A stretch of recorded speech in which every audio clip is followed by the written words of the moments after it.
E aí, querido amigo, querida amiga, nos encontramos mais uma vez. Vamos juntos continuar a nossa busca por compreender esse assunto tão enigmático, né? Mas que é perfeitamente compreensível se nós prestarmos atenção nas Escrituras e estudá-la com espírito de oração. Então, obrigado porque você está aí comigo.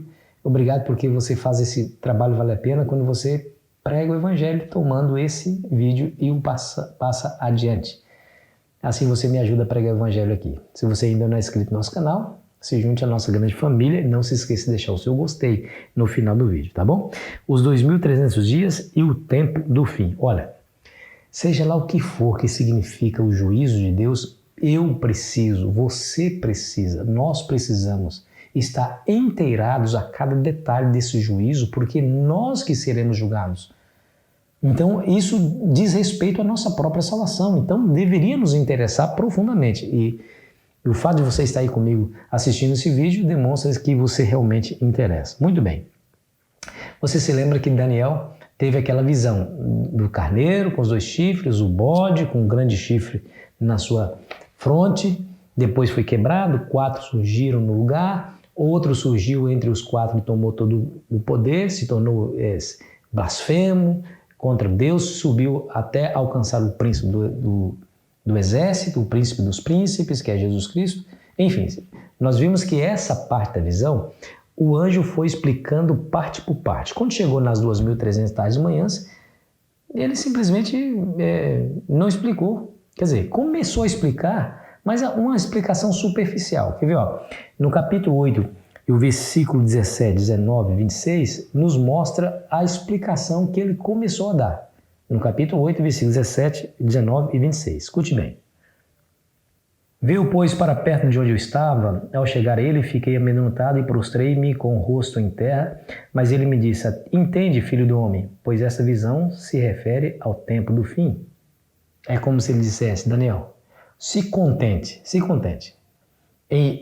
Com essa explicação, porque essa parte da visão vai ser por tempo do fim, não diz respeito a você, então não precisa explicar mais detalhadamente. Ele repete essa mesma instrução no verso 19, escute. E disse, eis que te farei saber o que há de acontecer no último tempo da ira, porque essa visão se refere ao tempo determinado do fim. Olha que interessante. Né? E também no versículo 26, diz assim, a visão da tarde e da manhã que foi dita é verdadeira. Tu, porém, preserva a visão, porque se refere a dias ainda muito distantes. Aí no verso 27 ele diz, olha, tive fraco, levantei, cuidei dos interesses do rei, espantava-me com a visão e não havia quem pudesse entender. Claro que essa parte das 2.300 tardes, que o anjo simplesmente se contentou de dizer, Daniel, isso é para o tempo do fim, não é para você. Daniel ficou impressionado com aquela situação. Bom, deixa eu começar a explicar isso aqui para você. Alguns dizem assim, ó, os 2.300 tardes e manhãs, que são 2.300 dias, são 2.300 dias literais. Não se esqueça do tempo em que Daniel recebeu essa visão. Daniel recebeu essa visão quando ainda estava no Império Babilônico. Babilônia ainda dominava. E Babilônia caiu no ano 539 a.C.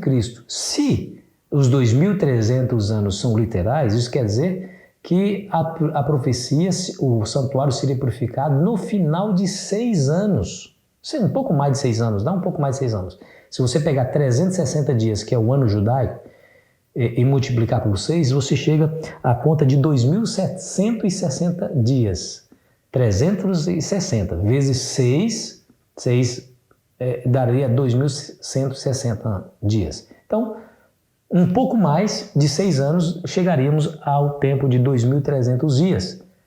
Olha, isso não bate, a profecia não bate. Se você interpretar os 2.300 dias como dias literais, ele vai chegar no máximo até o início do Império Grego, o Império Medo-Persa, que começou a reinar depois da queda de Babilônia, que foi no ano 539. Não bate. Alguns afirmam assim, porém, isso é contrário ao que diz o anjo, porque o anjo diz que é para o tempo do fim. Então, não pode ser 2.300 dias literais, tem que ser 2.300 anos. Aí, olha só que interessante. O anjo dá a explicação. Nominalmente, quem era o carneiro com os 2 chifres? Medo-Pérsia. Quem é o bode? A Grécia. Quem é o que se refere o grande chifre entre os olhos do bode? O primeiro rei. O ter sido quebrado e surgiu 4 no lugar, será um reino dividido em 4 partes. Ele vai explicando isso aí. E apesar de não mencionar o nome, identificar nominalmente quem seria aquele entre os 4, aquele chifre pequeno entre os 4 que haveria de tomar todo o império, ele nos dá algumas dicas. Veja só, capítulo 8, versículo, e o versículo, leremos o versículo 23.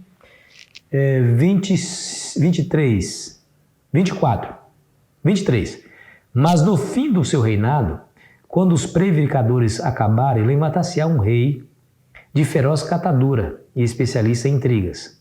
Grande é o seu poder, mas não por sua própria força. Causará estupendas destruições, prosperará e fará o que lhe aprouver. Destruirá os poderosos e o povo santo. O que é interessante desse texto é o aspecto religioso, político-religioso desse poder que haveria de insurgir contra o povo de Deus. E não somente contra o povo de Deus, mas também contra o próprio Deus. Veja o verso 25. Por sua astúcia nos seus empreendimentos fará prosperar o engano, no seu coração se engrandecerá e destruirá a muitos que vivem despreocupadamente. Levantar-se-á contra o príncipe dos príncipes, mas será quebrado sem esforço de mãos humanas. Aí nós vemos qual foi a resposta que Deus deu a essa insurreição desse poder, identificado aqui como um chifre pequeno que surgiu dos 4 chifres, quebrado aquele grande bode. E Deus dá uma resposta, porque ele insurge-se contra o povo de Deus e contra até o próprio Deus. Levanta-se contra o príncipe dos príncipes, no capítulo 7, versículo 25, que é um paralelo dessa profecia, diz que ele deita a verdade por terra e prospera naquilo que faz.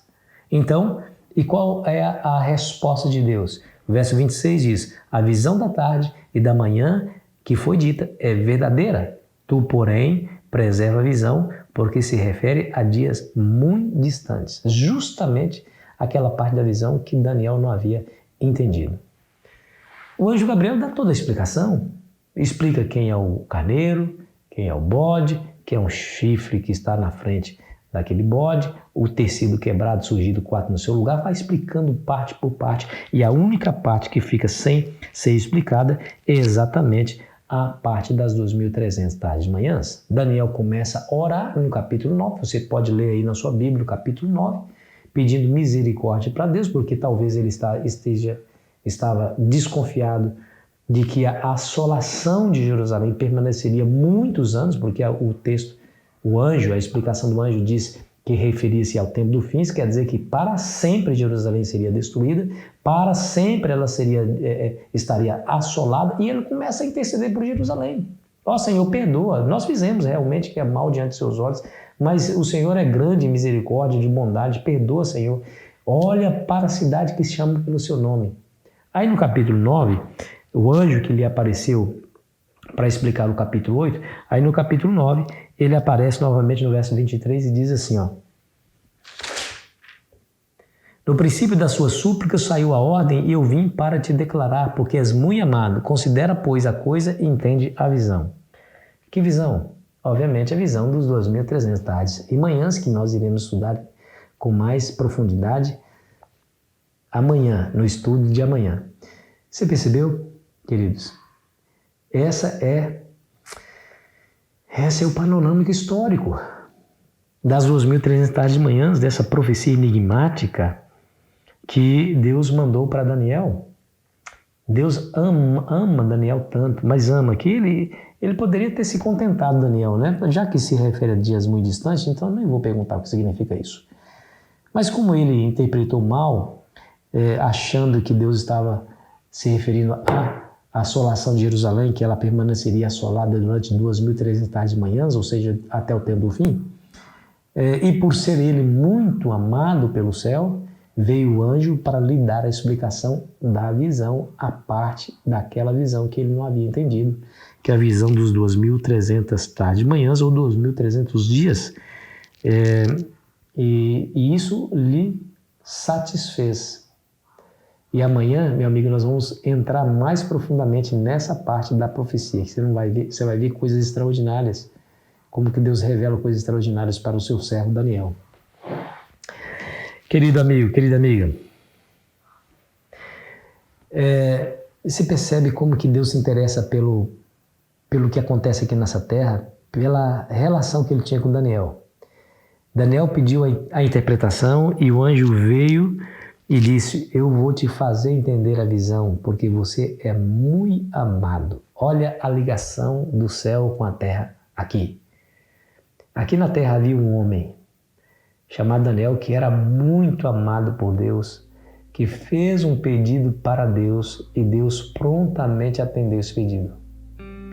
Então, você percebe que Deus está intimamente se relacionando com o que acontece nessa terra, principalmente com os seus servos fiéis, que às vezes sofrem algumas dificuldades aqui nessa vida, mas o Senhor Deus está com os olhos atentos sobre os seus filhos, de maneira que Ele não vai ignorar o seu sofrimento. É a mesma coisa com você, querido amigo, querida amiga. O Senhor Deus lhe ama. Ah, mas como que eu sei que Deus me ama? Olha para a cruz do Calvário. Jesus não morreu por você? Aquele sangue derramado não foi para te salvar? Você poderia estar recebendo a condenação final do pecado, que é a morte eterna, mas Jesus tomou essa condenação sobre si para que você pudesse ter a chance, para que você tivesse esperança no coração. É só em Cristo e Ele ama você. Prova disso não falta. Ele já fez tudo o que precisaria ser feito para que você pudesse ser recepcionado lá no céu. Ele faria tudo de novo, porque Ele ama você. Há uma íntima ligação entre a terra e o céu, entre Deus e o seu povo aqui nessa terra. E não se esqueça disso. Nada que acontece com você cai despercebido diante desse Deus. Afinal, é isso que eu desejo para você, que você esteja intimamente relacionado com Ele e relacionado também com Ele. Que essa seja a sua sorte, seja a sua realidade, dia após dia. E quando Ele voltar, ao você viver assim, Ele não vai se esquecer de você. Vamos orar? Ó Pai, muito obrigado, Senhor, pela alegria da Tua palavra, nos apresentar coisas extraordinárias como essas que nós acabamos de estudar. Nos ajude a guardar essas palavras no nosso coração. Em nome de Jesus. Amém. Foi muito bom estar com você, querido amigo. Amanhã nós iremos avançar um pouco mais. Eu espero você ansiosamente. Aproveite bem o seu dia.